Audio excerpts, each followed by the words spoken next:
Good evening, night owls, and welcome to Whisper Crowley. Tonight, I will guide you into a world of darkness, hoping to help you relax and unwind. Perhaps some of you will even drift into a haunting yet soothing sleep.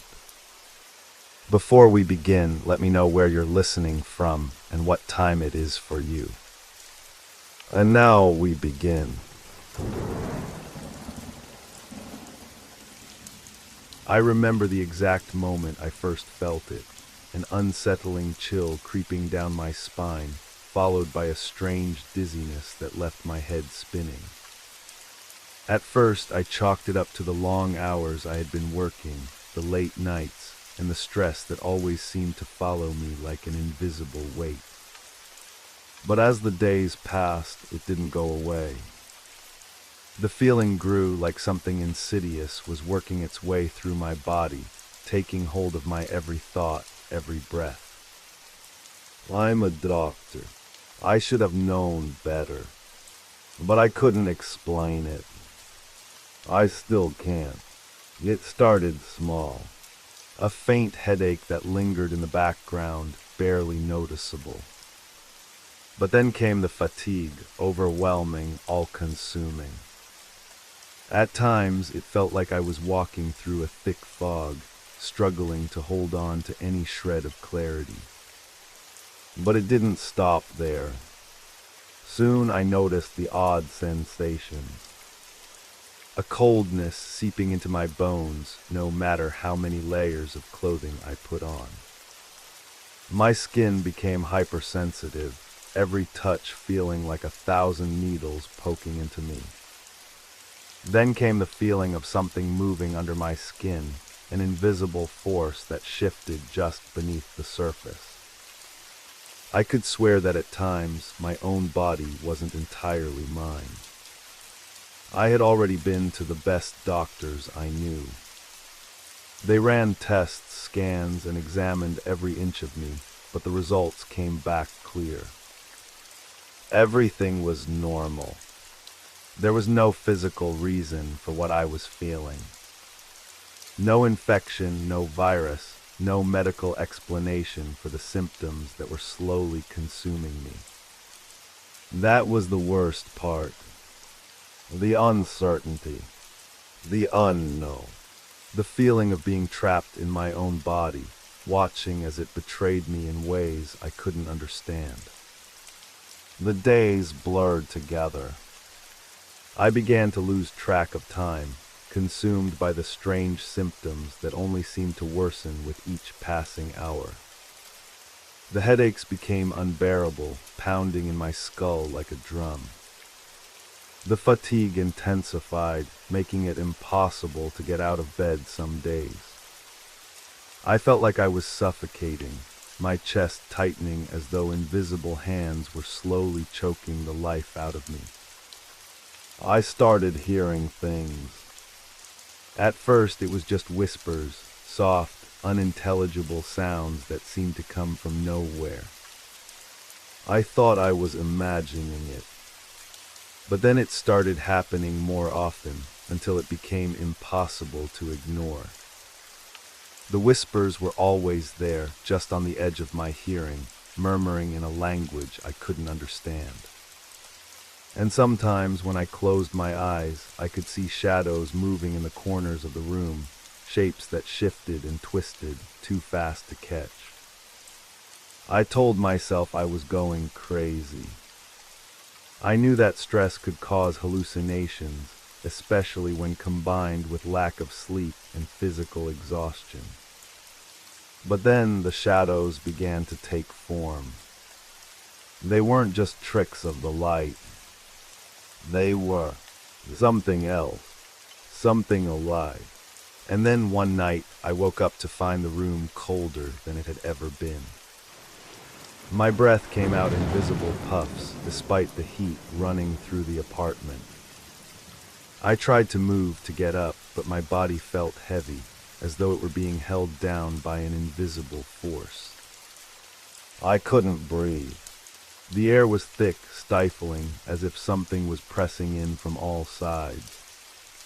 And that's when I saw it. A figure tall, shadowy, and featureless, standing in the corner of the room just beyond my line of sight. I couldn't make out any details, but I felt it.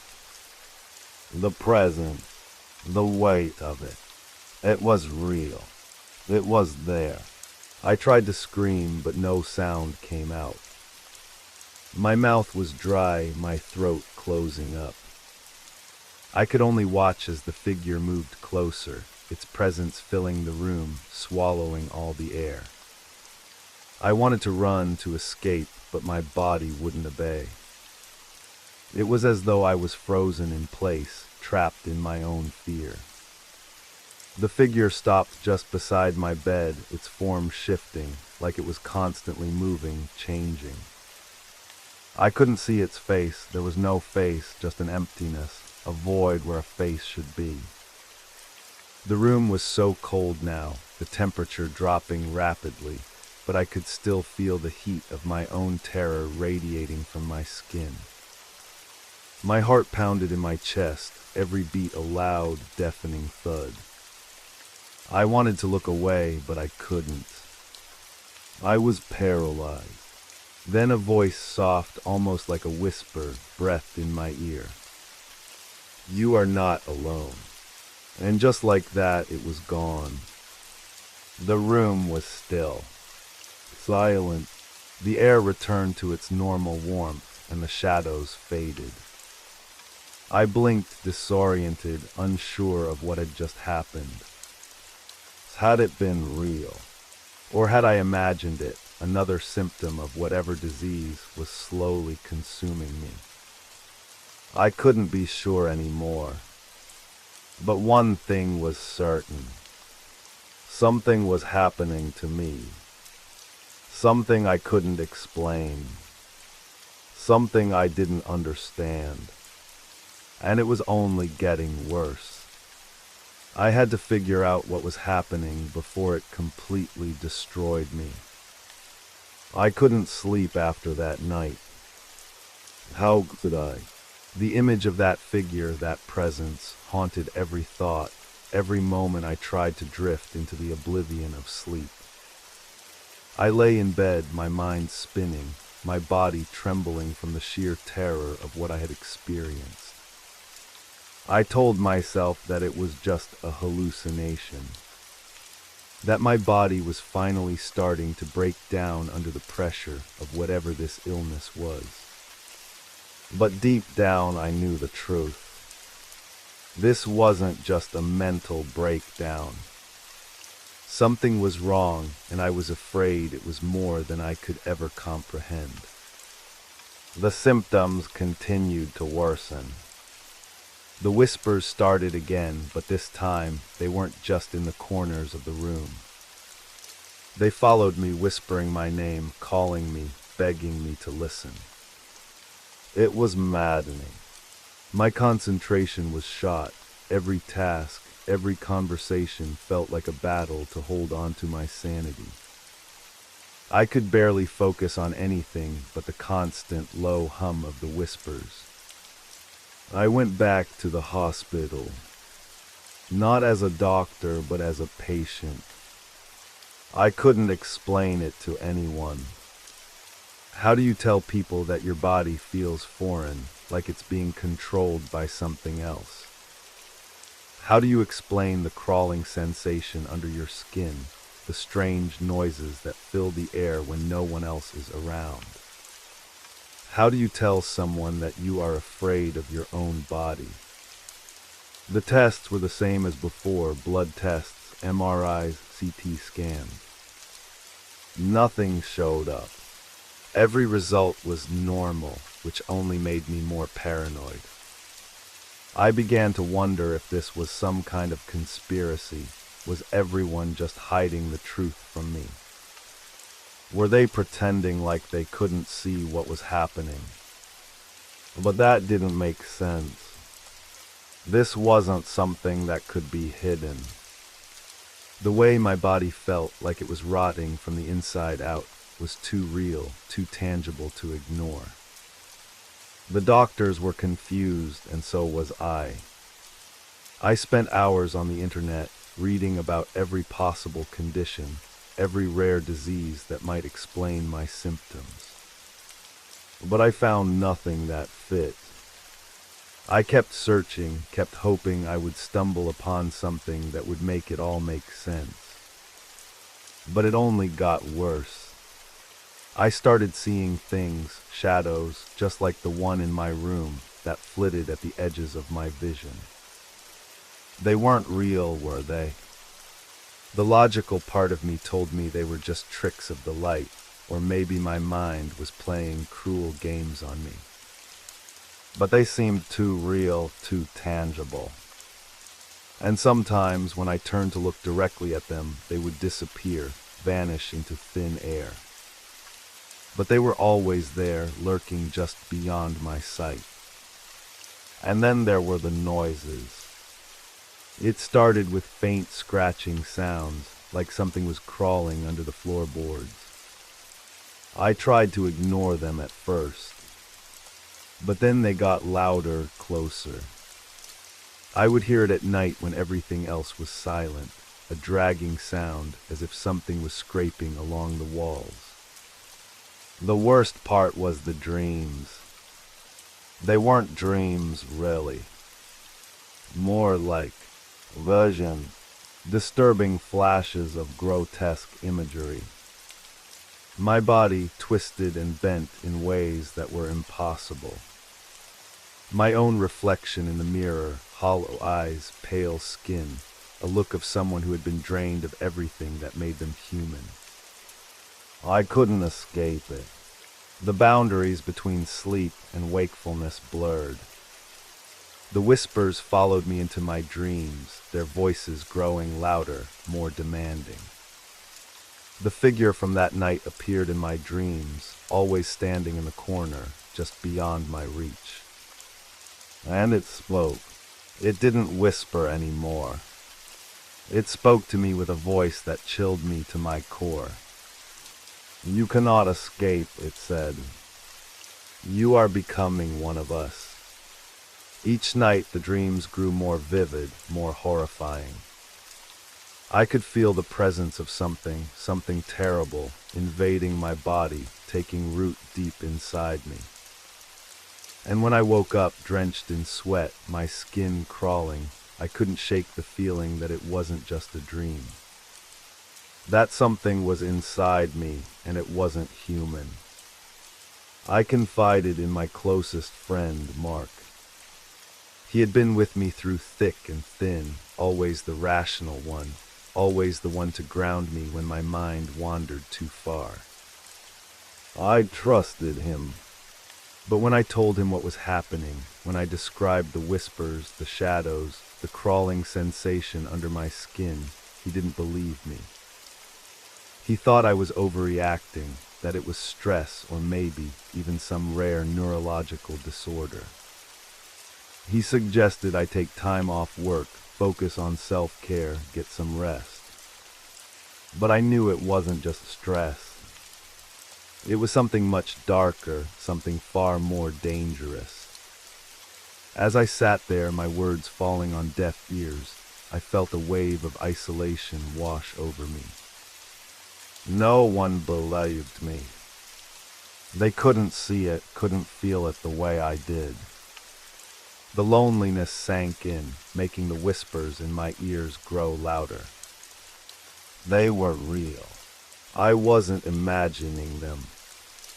And then one evening, as I sat alone in my apartment, something shifted. The air grew thick with a palpable sense of dread. The shadows in the room, once just fleeting glimpses, were now longer, more defined, stretching across the walls as if reaching for me. I could hear the whispers again, but this time they weren't just whispers. They were calling my name clearly, urgently. I turned to look at the corner of the room where I had first seen the figure, and there it was again. The figure that had haunted my nightmares was now standing in the same spot, its form shifting, like it was made of smoke, twisting in and out of itself. But this time it wasn't just a silent, watching presence. It was moving, slowly, deliberately. And with each step it took, the room seemed to grow colder, darker. The walls around me seemed to close in, narrowing, compressing my chest as I struggled to breathe. It was coming for me. My heart raced, my hands shook, and all I could do was watch as the figure advanced. I had to get out of there. I had to leave. But my legs wouldn't move. I was frozen in place. You cannot escape, it whispered. The room felt smaller, the darkness thicker, as the figure grew closer. And just before it reached me, the air went still. The whispers stopped. Everything went silent. The figure was gone. But the presence, it lingered. The silence after the figure vanished was suffocating. My chest tightened with every breath, each one more labored than the last. My pulse was still racing, a wild thrum in my ears. I sat there staring at the spot where it had stood, half expecting it to appear again, but nothing happened. The room remained unnervingly still, and yet I couldn't shake the feeling that something was off. For a long moment I sat motionless, trying to process what had just happened. Was I losing my mind? Or was there something far more sinister at play? The rational part of me screamed that it was just a hallucination, the result of stress, the illness, or perhaps the lack of sleep. But that voice, the one that had been whispering in the back of my mind, knew better. It told me that what I had seen, what I had felt, wasn't just a trick of my mind. It was real. The shadows in the room, now stretched out along the walls like dark, creeping fingers, seemed to pulse with life.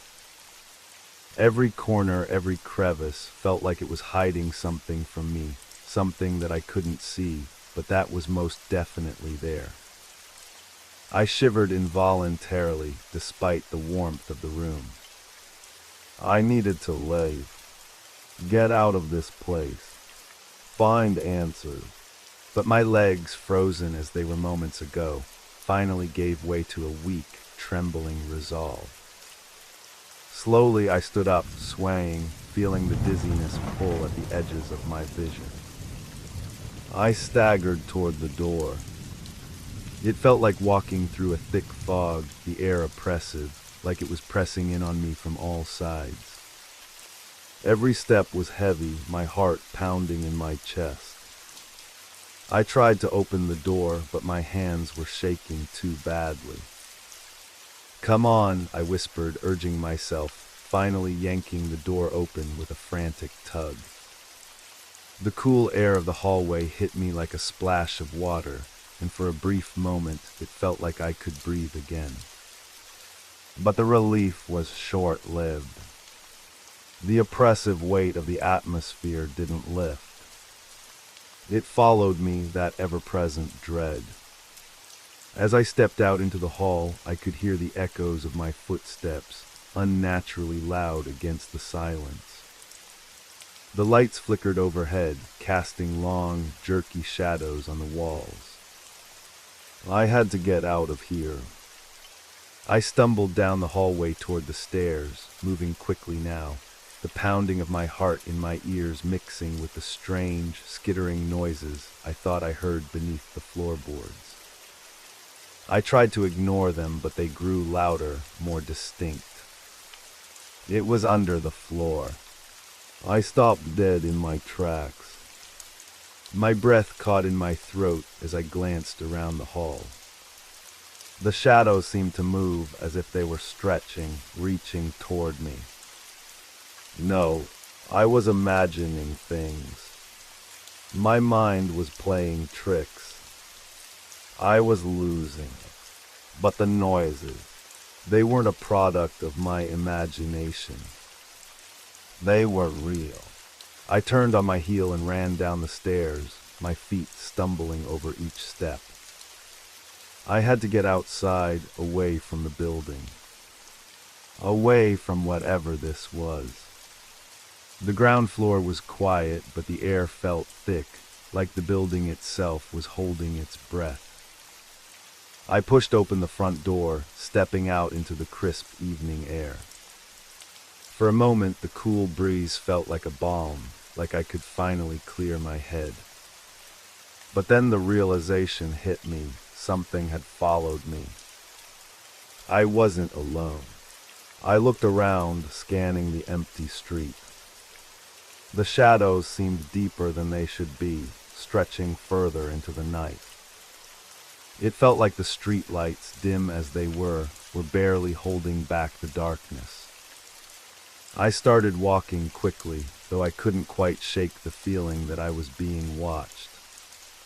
I tried to tell myself it was just paranoia, who could be watching me. But the unease gnawed at my insides, a constant companion.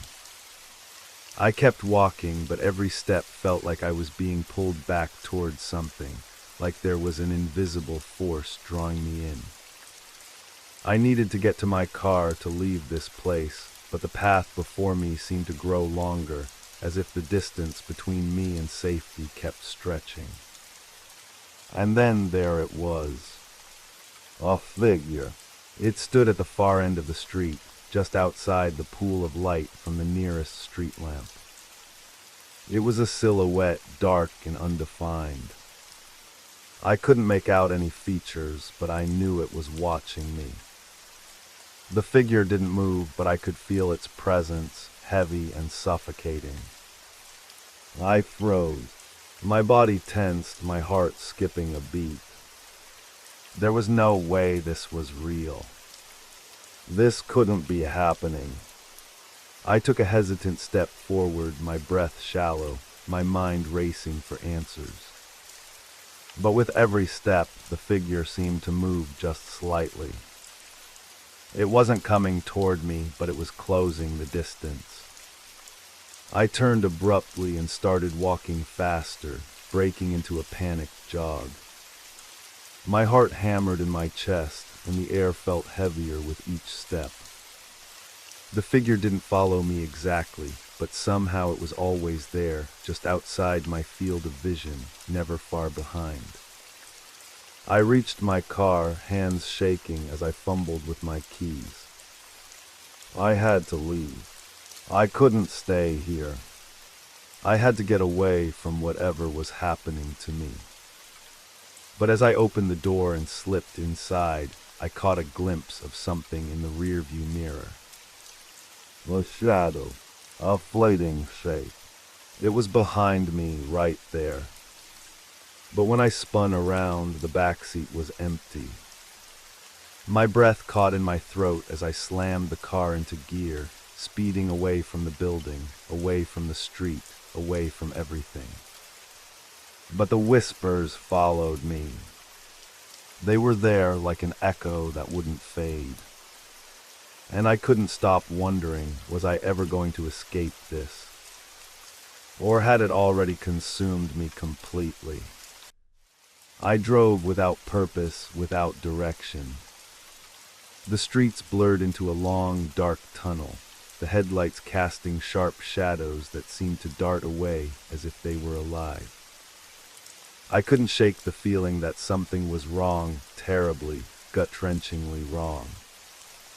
As I drove, my mind wandered back to the apartment.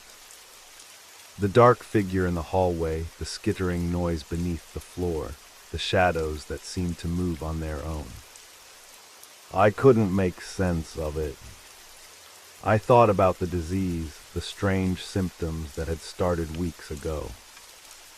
The faint dizziness, the unexplainable weakness, the constant feeling that I was on the edge of something, that I was somehow becoming someone else. The doctors had no answers, only empty words. They couldn't explain what was happening to me. And now, after everything I'd seen, I was starting to question whether it was truly my body betraying me or something far worse. The car swerved slightly as my hand tightened around the wheel, knuckles pale. My heart raced and a bead of sweat ran down my forehead. I wiped it away, but my palms were clammy and shaking. The road stretched endlessly before me, the only sound being the hum of the engine and the faint tick-tick-tick of the turn signal. I had to stop. I had to pull over. My mind was unraveling, and the weight of the fear was suffocating me. I wasn't sure where I was going. Somehow, the road seemed endless, a loop that went nowhere. I glanced at the rearview mirror again, half expecting to see that shadowy figure in the backseat. But the seat was empty, as it should be. I pulled into a gas station, the flickering fluorescent lights casting an eerie glow over the lot. The place was deserted, save for a lone truck parked at the far end. I parked the car and sat there for a moment, my fingers gripping the steering wheel as if it was the only thing keeping me tethered to reality. I looked out the window, taking in the empty station, the silence pressing in. It was too quiet here. It was like the world had gone still, holding its breath. The light above me flickered again, and I noticed something. A shadow in the corner of the lot. I leaned forward, my eyes narrowing. It was moving, but it wasn't a person. It was too shapeless, too distorted. The longer I stared, the more it seemed to shift, to stretch out of focus. It looked almost like something was crawling. I shook my head, refusing to let my mind go there. It was the disease, the panic. But even as I thought it, I knew it wasn't true. I opened the door, the cold night air rushing in like a slap to the face. My legs were shaky as I stepped out, my heart thundering in my chest. The door slammed behind me, but I couldn't shake the feeling of being watched, the sensation that something was lurking just beyond the reach of my vision. I glanced around the gas station, looking for any sign of life, but there was nothing. Just the empty, deserted lot. It's fine, I told myself. I'm just being paranoid. But as I walked toward the entrance of the station, the feeling of unease intensified. The air felt thick, heavy, like it was pressing down on me. The shadows seemed to grow longer, darker, as if they were waiting for something. Waiting for me. I reached for the door handle, but as my fingers brushed against the cold metal, a sharp, sudden pain shot through my chest. My breath caught, my vision blurred. My knees buckled, and I had to steady myself against the wall. Not now, I thought. Not now, please. But the pain didn't subside. It grew worse, a deep, stabbing ache that felt like it was tearing through my ribcage. My breath came in ragged gasps, and my vision darkened at the edges. I staggered back toward my car, my mind a jumble of terror and confusion. Something was wrong, something was horribly, horribly wrong. I fumbled for the keys, my hands slick with sweat. The pain in my chest was overwhelming now, a crushing force. I felt like I couldn't breathe, like I was suffocating under an invisible weight. And then I heard it. A whisper, soft at first, like the wind brushing past my ear. But it grew louder, more distinct. You can't run from it. I froze. The whisper came again, closer this time, as if someone was right behind me. But there was no one there. I spun around, my pulse racing, my heart pounding so loudly in my ears that it drowned out everything else. The lot was empty, the shadows unmoving still. But I could feel it. Something was there, watching, Waiting. The pain in my chest intensified. I gasped, clutching at my ribs, struggling to breathe. The world seemed to tilt, spinning uncontrollably as my vision blurred. And then nothing. Everything went black. I woke up to the smell of antiseptic, sharp and stinging in my nostrils. My head throbbed with an intensity that left me gasping for air. My body felt as though it had been torn apart and stitched back together, each movement a sharp reminder of just how much I had endured. I blinked, disoriented, as I tried to focus on the dimly lit room around me. The sterile white walls, the faint hum of fluorescent lights overhead, it was all too familiar, too clinical. I was in a hospital room, I realized with a start. But the question was, how did I get here? I attempted to sit up, but my body refused to cooperate. My limbs felt heavy, sluggish, like they were made of lead. A tight band seemed to constrict around my chest with each breath, and I instinctively reached for my ribcage, feeling a dull ache there. The pain was real, unbearable, but it wasn't the only thing that terrified me. The shadows, the whispering, I remembered it all. The feeling of something unseen, something watching me, waiting for me. The pain that gripped my chest and pulled me into darkness. But now, here in the hospital room, the silence was almost too much to bear. There was no one else around. No doctors, no nurses. No sounds of life, just the eerie quiet that seemed to suffocate everything. I tried to speak, but my throat was dry, parched, and the words wouldn't come out. I coughed, feeling my throat scrape painfully, and finally managed to croak out a single word: water. It felt like hours before someone came in, a nurse, a woman with kind eyes and a face that was vaguely familiar. She looked at me with surprise, then smiled gently, holding a glass of water in her hand. "Take it slow," she said, her voice soft and soothing, as if she had been expecting me to wake up for a while. "You've been unconscious for a few hours. You had quite a scare, but you're safe now." I took the glass from her, my hands trembling. I drank greedily, the cool water soothing my dry throat. But it didn't ease the fear that was gnawing at the back of my mind. "What happened to me?" I rasped, trying to sit up straighter despite the pain. "Where am I? What's going on?" The nurse hesitated, her eyes flickering with something unreadable before she answered. "You had a panic attack," she said, her voice calm but somehow detached. "Severe anxiety. You collapsed at the gas station. The paramedics brought you in. A panic attack."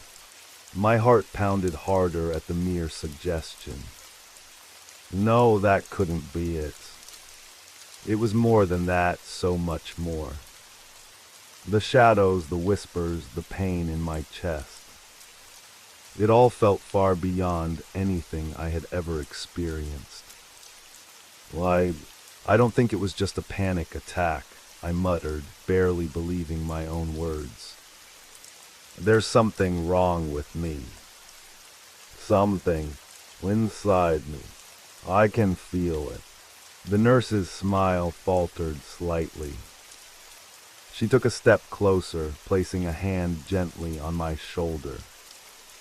"I'm sure it's just the stress," she said softly, her voice carrying a tone that was both comforting and dismissive. "You've been through a lot lately, right? You've been under a lot of pressure. It's not unusual for people to experience physical symptoms when they're overwhelmed." I didn't know if I could trust her or if I was just too far gone. But I had to try. My breath quickened as I gathered the strength to speak again. my voice barely above a whisper. No, it's more than that. I don't know how to explain it, but it's like something's taking over. Something inside me, and I can feel it. I don't know what it is, but I was cut off by a soft knock at the door. The nurse turned quickly, and a man entered the room. He was dressed in a white coat, and his presence was instantly imposing. His eyes were sharp, calculating, and I felt an uneasy chill settle in my stomach as he looked at me. "Good evening," he said, his voice low and smooth. "I'm Dr. Keller. I've been reviewing your case. How are you feeling?" "I don't know," I answered truthfully, my voice shaky. "Why, I feel like I'm losing control. I can't explain it. Something happening to me, and I don't know what it is." "Doctor." Keller studied me for a moment, his gaze piercing, before he finally spoke again. "I've reviewed your medical records. You've been under a lot of stress, and it seems like you've been dealing with some physical symptoms. However," he paused, as though choosing his words carefully, "we've also found something unusual in your blood tests. It's subtle, but it's there." I felt a sharp twinge of fear as I focused on his words. "What do you mean, something unusual?" The doctor didn't respond immediately. Instead, he pulled a chair closer to my bed and sat down, folding his hands together. "There's a particular marker in your blood that we're not entirely sure how to explain," he said slowly. "It's not a typical response to stress. It's not a virus, and it's not a bacterial infection.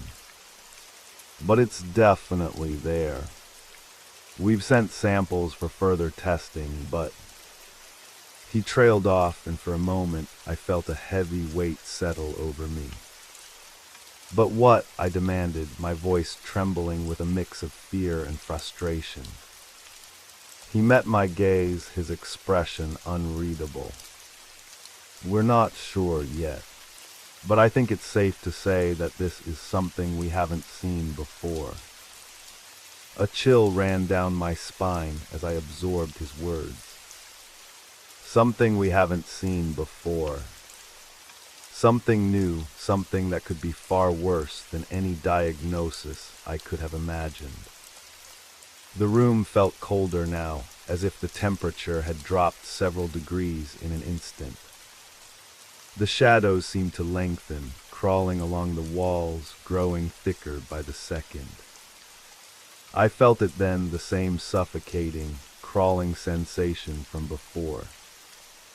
It was back. That sense of being watched, of being hunted. The doctor didn't seem to notice. He was too focused on the clipboard in his hands, scribbling notes. But I noticed. Something was wrong.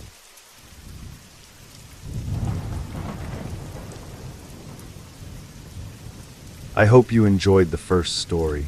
If you did, don't forget to leave a like, but if I didn't do my job well, feel free to give it a thumbs down. Either way, drop a comment and let us know where you're listening from and what time it is for you. Now, let's continue. It started with a question that seemed to echo in my mind, louder than any thought I had ever had. What if the marks were left on purpose? I didn't mean to notice them at first. The house was old, and its walls had more than their fair share of cracks, discolorations, and the remnants of previous owners' mistakes. But there was something different about these marks. They didn't belong. They stood out no matter how much I tried to ignore them. It was late at night when I first saw them. I had just come back from a long day, tired, and looking forward to getting some rest. The light in the hallway flickered once, casting strange shadows across the room. My footsteps echoed in the emptiness. I moved to the wall near the staircase, where I had always seen the usual cracks and stains. But this time, something was different. The marks were there, smeared across the surface in a pattern I couldn't quite understand. Thin lines deep in the texture of the paint, twisting and curving like fingers brushing across the wall. I froze. My heart picked up its rhythm. I took a step closer, unsure if I was seeing things, but the marks were there. They weren't just random streaks or a trick of the light. They had form, a deliberate form like someone had drawn them with great care, or perhaps like someone had left them intentionally. The marks felt wrong. I couldn't place why. They weren't like any scratch marks I had seen before. They didn't look like they were made by an animal or a sharp object. It was as if something had pressed into the wall, left behind a fingerprint, or worse, a handprint invisible to the eye but somehow still there. I should have left it alone. I should have walked away, ignored the unnatural shape, and gone to bed. But I couldn't. Something inside me urged me closer. Something inside me needed to know what it was, to understand what had left those marks behind. I reached out with my hand, hesitating just inches from the wall. The air around me seemed to grow heavier, the silence stretching and pressing against my ears. I could feel the presence, a weight behind me, something in the room with me. But when I turned, the hallway was empty. Only the faint sound of my breathing broke the stillness. The mark on the wall was oddly warm. Not hot, not cold, but warmer than the rest of the room. The paint felt soft beneath my fingertips, almost as though it were alive. My breath caught. There was something about the way the marks twisted. Something familiar. But I couldn't quite place it. They resembled the patterns I had seen before in other places, in books, in art. The kind of markings you see in old, forgotten texts full of hidden meanings. Symbols, ancient symbols. A shiver ran down my spine. I jerked my hand back as if it had been burned, and the weight in the room seemed to shift. The flickering light above me flashed one last time before it went out entirely. The sudden darkness made my heart skip a beat. I fumbled for the switch on the wall, my fingers brushing against the textured surface, desperate for the comforting light. When the light came back, the marks were still there, but they looked different. Something had changed. The lines had shifted slightly, expanded, almost as if they had grown since the last time I saw them. I felt a chill run through me. Was I losing my mind? Was this just exhaustion playing tricks on me? But no, there was something more. Something real about these marks. I turned away from the wall, my thoughts swirling. I tried to shake off the unease creeping through my veins. Maybe it was the house settling, maybe the walls had simply aged poorly. But as I moved to leave, my gaze fell on the corner of the room. There was a shadow there, standing just beyond the edges of the dim light. A dark shape moving ever so slightly, like it was waiting. Watching. I blinked and it was gone. Just a trick of the light, I told myself. But my skin crawled. I could feel the presence lingering, pressing against my back as if it had never left. I needed to sleep. I needed to get away from the wall, from the room, from the feeling of being watched. But when I went to bed that night, I couldn't shake the sense of unease. My eyes kept darting to the corner of the room, to the spot where the shadow had stood. The marks on the wall lingered in my mind like a puzzle I couldn't quite solve. I tossed and turned, unable to find comfort. And then, just as I was on the edge of sleep, I heard it. A soft scraping sound, faint but distinct, coming from the direction of the hallway. Like nails dragging across wood. Slowly, deliberately, I sat up, my heart racing again. I held my breath, waiting for it to stop, but it didn't. The sound continued, growing louder now, coming closer. It was unmistakable. Someone was in the hallway. I wanted to get up to investigate, but my body was frozen. My mind screamed at me to move, to run, but I couldn't. And then in the silence that followed, I heard something else. A whisper, barely audible. So soft it could have been a trick of the wind, but it was there. Right there. You shouldn't have touched it. The words were clear, chilling, as though they were spoken directly into my ear. But I was alone in the room. I quickly pulled the covers over my head, trying to block out the noise, trying to block out the creeping fear that had started to consume me. But the whispering didn't stop. It grew louder, more frantic, the sound of it burrowing deeper into my mind. And then finally it stopped. The room was silent. Too silent. But I knew deep down in the pit of my stomach that it wasn't over. It had just begun. I lay there, my heart pounding in my chest, suffocating in the oppressive silence that had taken over the room. The whisper, those chilling words, still echoed in my ears. You shouldn't have touched it. I wanted to scream, to call for help, but the air in the room felt thick, like it was pressing down on me, keeping me frozen in place. For what felt like hours, I stayed under the covers, hoping that when I finally peeked out, everything would be normal again. But deep inside, I knew better. It wasn't going to be that easy. I finally mustered the courage to pull the blanket away from my face. The room was still dark, the faint glow of the streetlights outside casting weak shadows across the walls. Nothing seemed out of place, no strange figures lurking in the corners, no unsettling sounds. Yet I couldn't shake the feeling that something was watching me. Something had changed. I couldn't get that voice out of my head. The words had been so clear, as if they had come from right beside me. You shouldn't have touched it. What had I touched? I hadn't touched anything except the wall.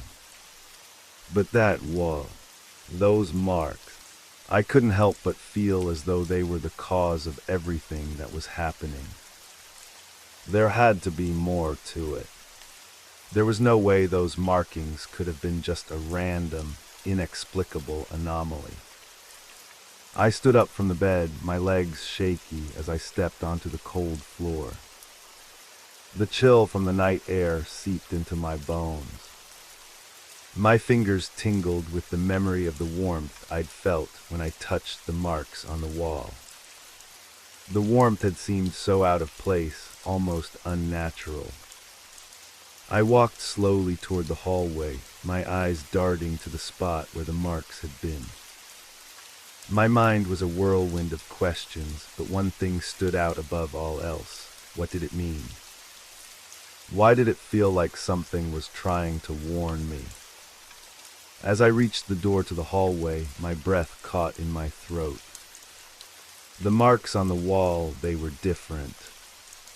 Not just the same, but more. Alive. The lines that had once been faint, like smudges in the paint, had deepened, twisted further, as if they were shifting on their own. They seemed to grow, as if the wall itself were changing before my eyes. I stepped closer, unable to look away. There was a pull to them, an irresistible force. My fingers hovered above the wall again, but I didn't touch it. I couldn't. Something inside me screamed that I should leave it alone, that I should run, but my curiosity outweighed the fear. And then, without warning, the sound came again. The scraping. It was soft at first, distant, like nails dragging across wood. But this time it wasn't coming from the hallway. It was coming from inside the wall. The sound made my stomach twist. I took a step back, my heart racing once more. The scraping grew louder, more frantic, as if something was trying to break through from the other side. I reached for the nearest lamp, flicking it on, desperate for the comfort of light.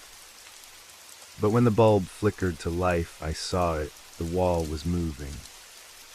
Tiny cracks appeared at the edges of the marks, the paint beginning to peel away, as though something beneath the surface was pushing against it. I couldn't breathe. I wanted to turn away, to run, but my feet wouldn't move. I was frozen. Then something broke through. A long, thin hand emerged from the wall, stretching through the cracks like a grotesque appendage, covered in dark, sticky tendrils. It scraped against the plaster with a sickening noise, its fingers stretching, elongating as if they were made of liquid, sliding through the wall. I could see the fingers twitch, curling toward me, beckoning. I couldn't move. My body refused to obey. The air around me thickened, the space seemed to close in, and my mind screamed at me to get out. But I couldn't tear my eyes away. That hand, it was real, but it was impossible. It couldn't be. The hand paused, hovering just inches from my face. I could feel its cold, unnatural presence, like a deep frost settling into my bones. And then, just as quickly as it had appeared, it vanished, sliding back into the wall as if it had never been there at all. I gasped for air, stepping back, trembling. My heart pounded so violently, it felt like it might tear through my chest. I could barely comprehend what had just happened. What had I seen? Was it real? Or had I finally lost my mind? But I couldn't shake the feeling. The marks on the wall, they had made their presence known. And they weren't done with me. I stumbled backward, my body shaking with fear. I couldn't stay here. I couldn't stay in this house. But I had nowhere to go. The outside world felt as distant as a dream, and the idea of leaving felt wrong. I had to find answers. I had to know what was happening. Who had left those marks? And why did they feel like they were calling me? I turned away from the wall, but the moment I did, the whisper returned. This time louder, clearer. Don't leave. The words froze me in place. They were coming from behind me, but I didn't dare turn around. The darkness felt closer now, thicker, like it was crawling toward me. There was someone in this house with me. And it wasn't going to let me go.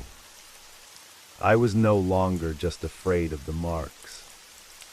I was afraid of the presence they had invited into my life. I stood in the middle of the hallway, my breath shallow, barely daring to move. The whisper still lingered in my ears, and I couldn't shake the feeling that something was coming closer. Something was watching me. It was like the house itself was holding its breath, waiting for me to make the wrong move. I had never believed in the supernatural.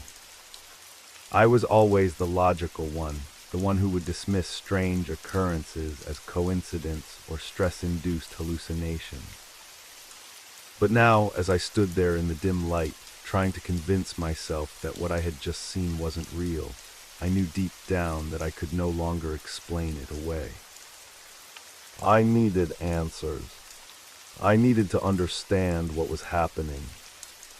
Slowly, I walked away from the wall, my eyes still fixed on the spot where the hand had emerged. The marks were unchanged, but somehow they seemed more threatening now. They were no longer just strange lines in the wall. They were a sign, a warning, a symbol of something far worse than I could have ever imagined. The house was silent, too silent. The usual creaks of the floorboards, the hum of the refrigerator, the soft ticking of the old clock in the living room, everything was gone. The stillness pressed in on me like a physical force, suffocating the air. I started to move down the hallway, my feet hesitant, as if the house itself was trying to keep me in place. I felt like I was being drawn toward something, toward the living room, toward the back of the house. The further I moved, the more the silence seemed to grow. The feeling of being watched intensified with each step. The walls felt too close. The air too heavy. I could hear my own heartbeat in my ears, too loud in the oppressive quiet. I stopped at the end of the hallway, staring at the living room door. The room beyond was bathed in darkness, and for a moment I hesitated. I wanted to turn back, to run upstairs and lock myself in the bedroom, but I knew I couldn't. Not until I understood what was happening. I pushed the door open slowly, the creaking sound of the hinges piercing the silence like a knife. The room was exactly as it had always been. Furniture, dust-covered bookshelves, a few family photographs on the walls. Nothing out of place, except for the overwhelming stillness. The silence was deafening, pressing in on my chest, making it hard to breathe. I took a tentative step forward, scanning the room for anything unusual, anything that could explain the fear I was feeling. Then, just as I crossed the threshold, I heard it. A sound, barely audible at first, but unmistakable. A soft scratching noise, like something dragging against the floor. It was faint, but it was there. I stood still, holding my breath, straining to listen. The noise continued, growing louder, more distinct. It was coming from the far corner of the room. I turned slowly, my eyes darting to the source of the sound. Nothing, just the shadows shifting in the dim light. I took a step forward, my heart pounding in my chest. The scratching stopped as if it had sensed my approach. The silence returned, but this time it felt even more oppressive, more threatening. I reached the corner of the room, my fingers brushing against the edge of the bookshelf. I glanced up, and there, at the very top of the wall, I saw it. The mark, another one. The same kind of mark as the ones in the hallway. A deep, jagged line that seemed to tear through the plaster, as though something had carved it into the wall with purpose. But this one wasn't alone. There were others scattered along the wall, overlapping each other in a chaotic, violent pattern. I stepped closer, my hand trembling as I reached out to touch the new mark. It was cold, so cold like the chill of death itself. But that wasn't the most unsettling part. It was the feeling that came with the touch, the overwhelming sense that I was being watched, as though whatever had left these marks behind was aware of me, and it didn't like that I was touching them. The room seemed to shrink around me. The shadows in the corners of the room grew darker, longer, as though they were stretching out toward me. I pulled my hand back quickly, the fear crawling up my spine. I needed to get out of there. I needed to leave. But as I turned to run back toward the door, I froze. The door. It was no longer where I had left it. It had shifted somehow without me even noticing. The hallway beyond it was gone, replaced by a long, narrow corridor I didn't recognize. The walls were dark, closing in on me, and the air felt thick, like it was alive. I turned back to the room, my pulse racing. The marks on the wall, they weren't just random. They weren't just symbols. They were a map of something. I could feel it now. The presence in the room. It was stronger, more intense. It wasn't just in the walls anymore. It was in the air, in the very space I was standing. I stepped backward, my eyes darting from corner to corner. The scratching sound was back, louder this time, coming from the direction of the new hallway. It was like claws scraping against stone, dragging across the floor, getting closer with each passing second. I had no choice. I had to move. I bolted for the door, my hands shaking as I tried to pull it open. But it wouldn't budge. The door was locked, the handle cold beneath my fingers. The scraping sound grew louder, now mixed with something else, a low, guttural growl like something was breathing behind me. I turned, panic flooding my system, and for the first time I saw it. A shadow, taller than a man. It moved with unnatural speed, gliding across the floor, its features obscured by darkness. But I could see its eyes. Eyes that glowed faintly, like the reflection of a dying fire. Eyes that were fixed on me. The growl deepened, turning into a low hiss. The presence in the room was no longer just a failing. It was real. It was here, and it was coming for me. I screamed and slammed my shoulder into the door, desperate to escape. But the shadow was already moving toward me, its eyes never leaving mine. The door refused to open, its wooden frame pressing against me with unyielding force. My breath came in frantic gasps, my hands slipping over the cold brass handle as I pushed harder, my body shaking with fear. The growl from behind me grew louder, a deep, bone-rattling sound that seemed to come from everywhere, not just one source, but all around the room. The shadow moved closer, its form distorting in the flickering light, the edges of its silhouette merging with the darkness that now seemed to stretch across the room. I could feel the air growing colder, the temperature dropping so quickly it sent a shiver down my spine.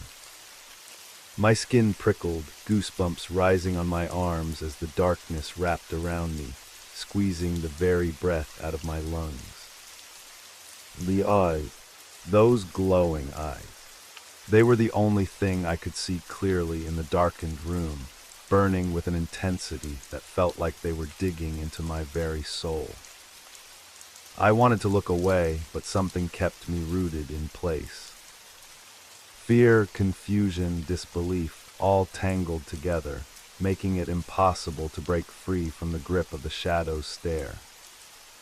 I could hear the sound of my heartbeat now, thumping in my ears, louder than anything else. It was the only thing I could focus on as I slammed my shoulder into the door once more, a desperate attempt to escape, to survive. But it was no use. The door didn't budge, and the shadow didn't stop. I forced myself to turn around, my legs shaking with every step, my mind racing. There had to be another way out. The window, the other door. But nothing looked familiar anymore. Everything was wrong. The hallway I had entered from was gone, replaced by this narrow, claustrophobic corridor. I didn't know where I was in the room. The space around me felt like it was alive, shifting, changing with every breath I took. The scratching was back, louder now, too close. It wasn't just on the walls anymore.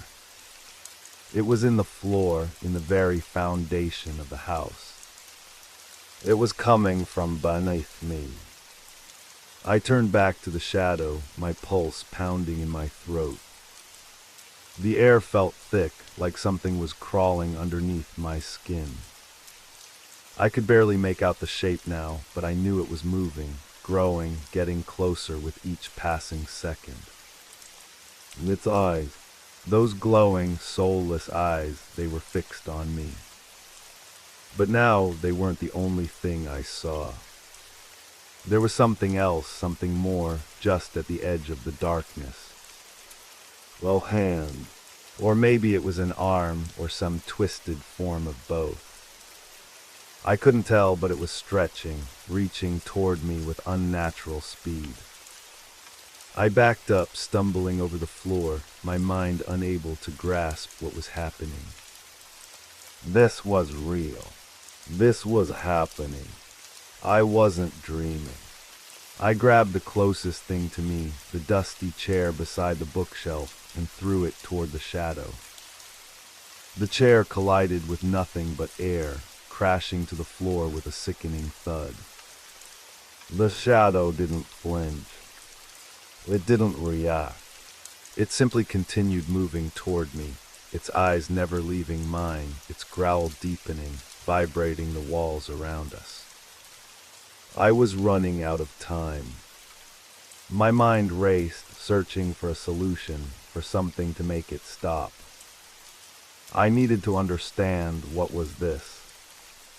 Was it the house? Was it something in me? Then a sudden thought hit me like a bolt of lightning. The marks on the wall. The ones that had started everything. The symbols. They were not random. They weren't just scratches. They were deliberate, purposeful. They were a message.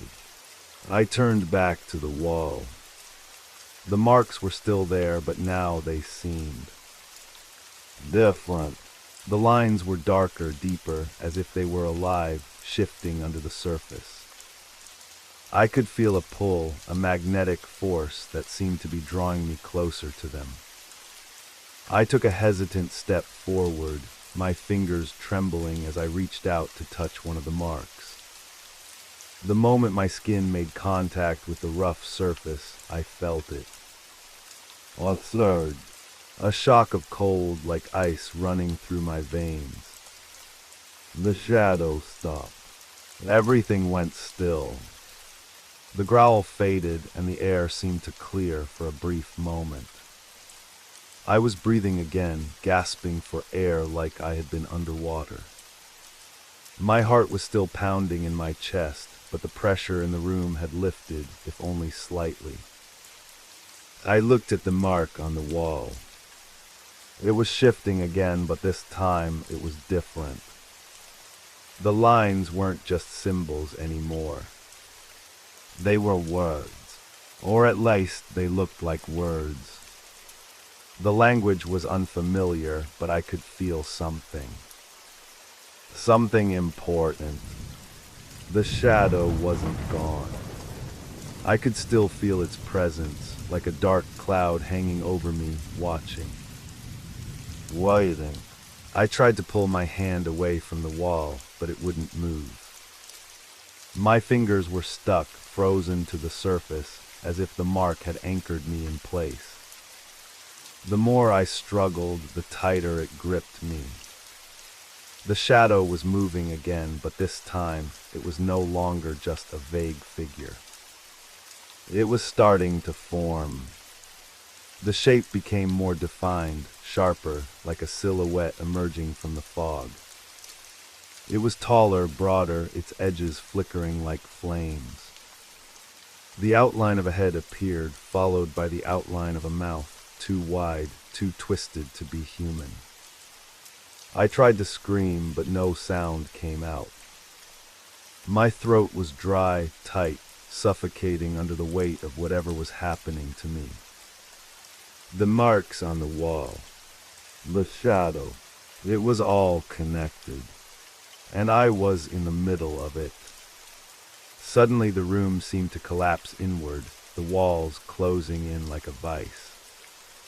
The air was thick, suffocating, and the shadow loomed over me, its presence overpowering everything.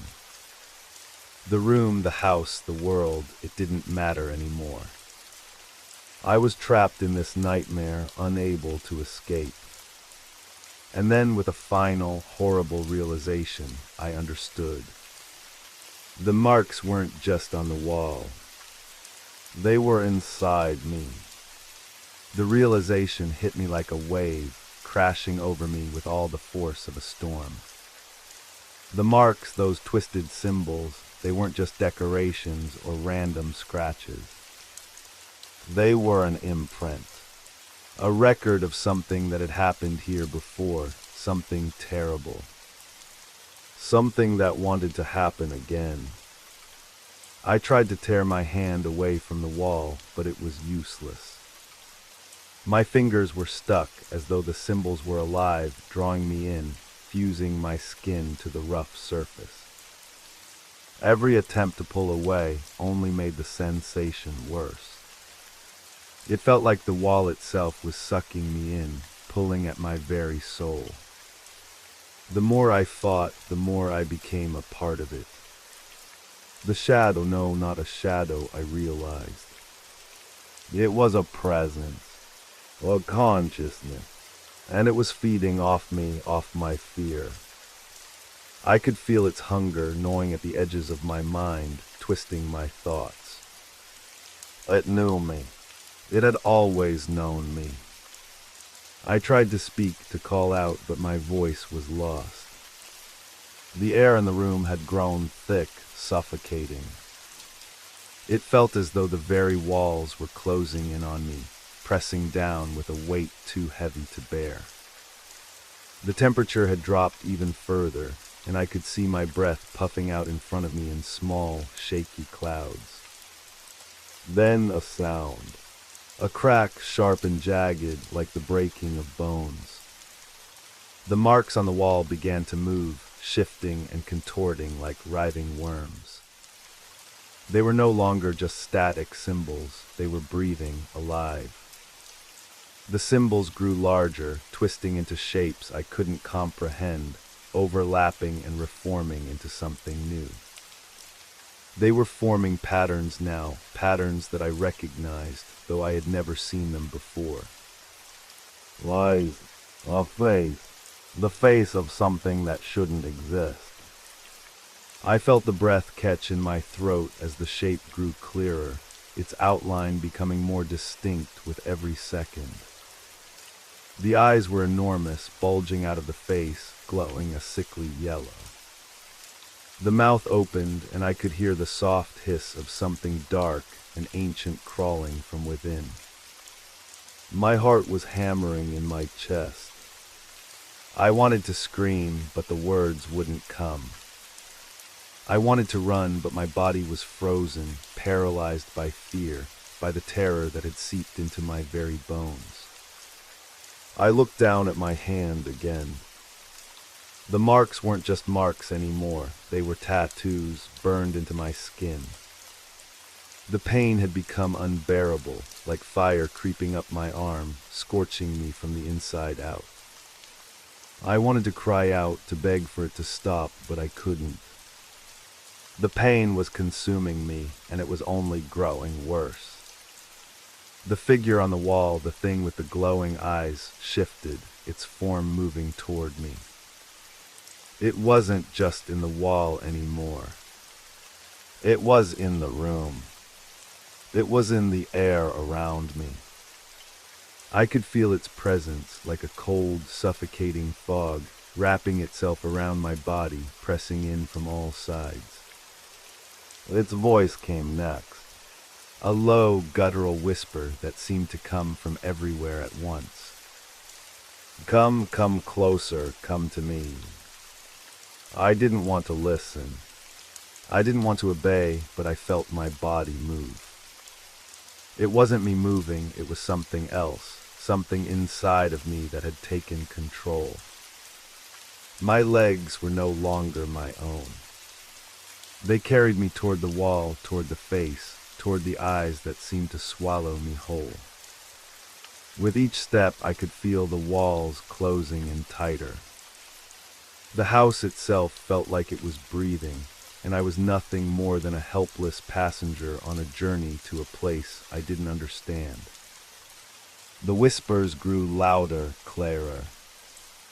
You are mine. You always have been. I tried to fight it, tried to push back, but it was like swimming in quicksand. The more I struggled, the deeper I sank. The eyes, those burning yellow eyes, were so close now. I could feel their heat on my face, and I knew deep down that if I looked into them fully, I would be lost forever. Look at me. The words echoed through my head like a mantra, a chant I couldn't escape. They were inside me now, burrowing into my thoughts, taking root in the very core of my being. I felt my eyes drawn to them, against my will, my body betraying me as I came closer and closer to the wall. I could see every detail now, the texture of the skin, the slickness of the eyes, the unnatural way it blinked. The thing in the wall was smiling. And then I saw it. The thing that terrified me more than anything else.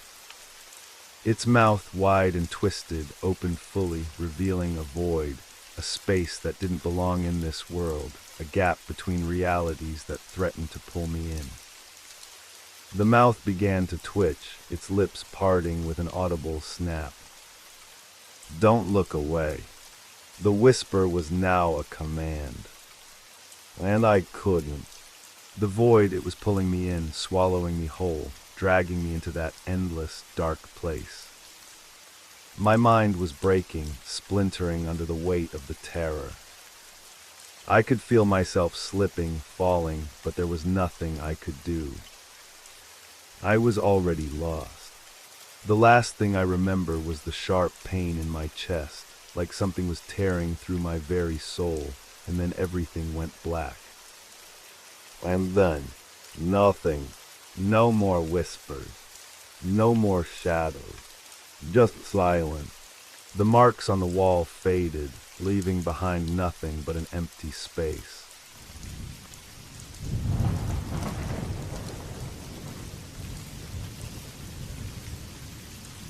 You made it to the end of the stories. That means it's the perfect time to subscribe so you don't miss future episodes. And if you haven't already, leave a like and drop a comment. I'd love to hear your thoughts. Have a great time relaxing, and good night.